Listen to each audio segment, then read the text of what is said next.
गरम।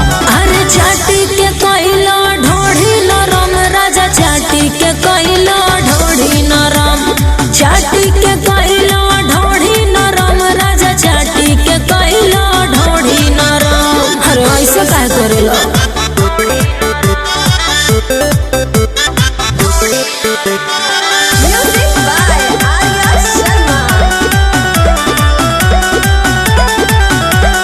अगिया जवनिया में लागल बा, सुन भोरही से मन भइल पागल बा हो। काहे हो?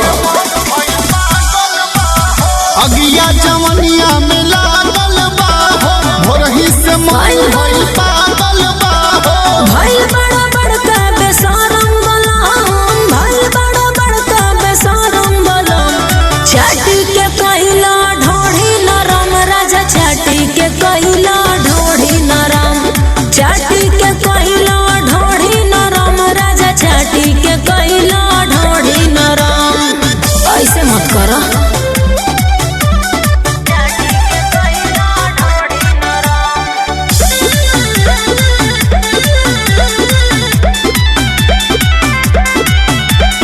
अपना मरद के बुझा परेशानी, आ रहबू जे लागे त मन कैसे मानी। आइयो दादा,